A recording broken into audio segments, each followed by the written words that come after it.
अस्सलामुअलैकुम दोस्तों, क्या हाल हैं। उम्मीद करता हूँ आप खैरियत से होंगे। गैर वक्त ज़ाया किए हम चलते हैं अपने टॉपिक की तरफ। सिंक्स सिटी में लाशों के बड़े बड़े पहाड़ बने थे और ज़मीन खून से रंग चुकी थी और चारों ओर कोई भी शोर नहीं, हर तरफ मौत का सुनाटा था। अब इसके बाद बारी थी जिंक्स सिटी के सबसे मेन और बिगेस्ट कैपिटल सिटी जोंगडू की, जिसे अब बिंगिंग के नाम से जाना जाता है।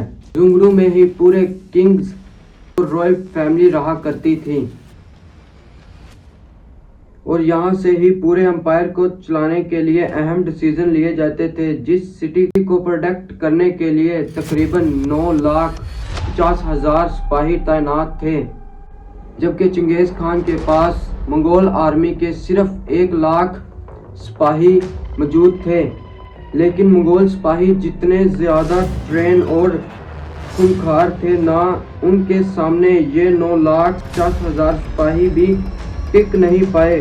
जोंगडू सिटी का इन्वेंशन सन 12,012 को शुरू हुआ। पहले चंगेज़ खान और उसके सिपाहियों ने इस सिटी के फूड सप्लाई को रोका। ये फूड सप्लाई कई महीनों तक चलती रही। भूख से तंग जोंग सिटी ने चंगेज़ खान से ऐलाने जंग कर दिया, तो दोनों फौजों के दरमियान जंग शुरू हो गई। मंगोल आर्मी के सिपाहियों ने ऐसी तबाही मचाई कि 9,50,000 सिपाही में से तकरीबन 50% सिपाही मारे गए और बाकी बचे सिपाहियों ने चंगेज़ खान के सामने हथियार डाल दिए। इसके बाद जोंगडू के किंग ने भी चंगेज़ खान की गुलामी मंजूर कर ली और अपनी बेटी को उसके हवाले किया और इसके बाद इसके साथ 500 वर्कर, हाई स्किल और इस एम्पायर की सबसे खूबसूरत 300 औरतें और 5,000 घोड़े भी भीख में दिए। और अब दोस्तों, इस तरह जोंगडू एम्पायर भी मंगोल एम्पायर में शामिल हो गया। सन 1218 कोर्नो किचन ने मंगोल एम्पायर के एक अहम सिटी पर हमला करके उसे लूट लिया। उसके एक अहम जंगजू को मार डाला जो चंगेज़ खान का पोता था, जिसका बदला लेते हुए चंगेज़ खान ने कारू कैचन में ऐसी तबाही मचाई जिसको इमेजिन करना भी मुश्किल है। चंगेज़ खान ने इस एम्पायर में कदम रखते ही शहर को जलाना शुरू कर दिया और एक एक करके जो भी इंसान उसके सामने आए वो सबको ख़त्म करता गया। कारू कैचन एम्पायर को फतह करने के बाद चंगेज़ खान शायद आराम करना चाहता था, लेकिन उस वक़्त चंगेज़ खान की उम्र 56 ईयर हो चुकी थी और चंगेज़ खान थोड़ा प्रैक्टिकल हो गया था और अब इसने अपने आसपास के एम्पायर से रिश्ते जोड़ लिए और कारोबार की कोशिश की। पर कोरजीना के बाजार में चंगेज़ खान के इल्जी और सिपाहियों को बेरहमी से मार दिया गया, तो उसको दोबारा से अपने इस खतरनाक और बेरहम दुनिया में उतरना पड़ा। अगले ही पल चंगेज़ खान अपनी 2 लाख की फौज लेकर कोरजिनिया के हदूद में खड़ा था और जैसे ही उसने वहां पर अपने कदम रखे, वैसे ही खून की नदियां बहना शुरू हो गई। चंगेज़ खान ने अपनी बेइज्जती का बदला इस तरह लिया कि कोरजिनिया एम्पायर का एक भी सिपाही जिंदा न छोड़ा। हर तरफ लाशों के पहाड़ थे और हर तरफ खून बूंदे हवाओं में घूम रही थी। इन सब के बीच सिर्फ एक ही इंसान खुश था, वो था चंगेज़ खान, जिसने एक और एम्पायर को मंगोल एम्पायर के साथ जोड़ दिया था। चंगेज़ खान की खुशी सिर्फ एम्पायर को ख़त्म करने की नहीं थी, बल्कि उसका अगला कदम, जो कि दरियाए सिंध की उस तरफ खड़ा एम्पायर इंडिया था, जो उस वक़्त सबसे ज़्यादा अमीर एम्पायर था और उस वक़्त सन 1221 का दौर था और चंगेज़ खान की उम्र अब 61 साल की हो चुकी थी और अब इसके पास ये एक आखिरी अंपायर को पता करने का आखिरी मौका था। वो अपने कदम आगे बढ़ाए इससे पहले उसे एक मंगोल अंपायर की तरफ से खबर मिलती है कि ज़ियाडस्ट्रोया ने उसके खिलाफ बगावत कर दी थी। चंगेज खान को पता था कि अब उसने और इंतजार किया तो जल्द ही ज़िया डायनेस्टी भी मंगोल अंपायर के खिलाफ बगावत कर देगी, जिससे मंगोल अंपायर टूट जाएंगे और इधर उधर बिखर जाएंगे। इसलिए उसने ना चाहते हुए भी इंडिया पर हमले के बजाय वापस जाकर डिस्ट्रॉय पर हमला करने का फैसला किया। जानता ही नहीं था उसका इंडिया को फतह करना बस एक ख्वाब ही रहने वाला था, क्योंकि चीन में चंगेज खान की मौत ज़िया डिस्ट्रॉय की शहजादी के रूप में उसका इंतजार कर रही है। साल 12,025 चंगेज खान की 1,80,000 सिपाहियों के साथ ज़िया डिस्ट्रॉय पर हमला किया।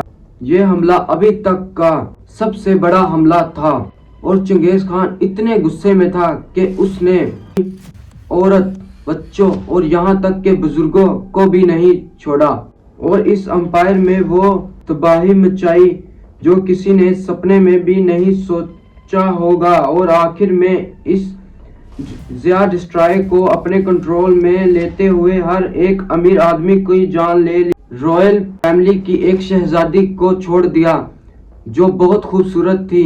चंगेज खान को ये अंदाजा ही नहीं था कि ये गलती उसकी मौत की सबसे बड़ी वजह बन सकती है, क्योंकि ज़िया डिस्ट्रॉय को फतह करने के बाद जैसे ही उसने प्रिंसेस के साथ बात करने की कोशिश की तो मौका मिलते ही प्रिंसेस ने अपना तेजधार चाकू निकाला और चंगेज खान की गर्दन पर हमला किया। चंगेज खान की चीखों की आवाज सुनकर बाहर खड़े सिपाही खेमे की तरफ दौड़े तो उन्होंने देखा कि प्रिंसेस दरिया की तरफ भाग रही है।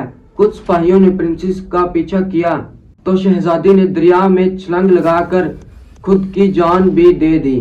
अब जिस चंगेज खान को आज तक दुनिया में कोई भी जंग में नहीं हरा पाया, उसको एक शहजादी ने अपने तेजधार चाकू के साथ मार डाला था। अब चंगेज खान की वाइफ ने अंतिम संस्कार के लिए उसे उसी तरह तैयार किया जिस तरह वो तैयार रहता था।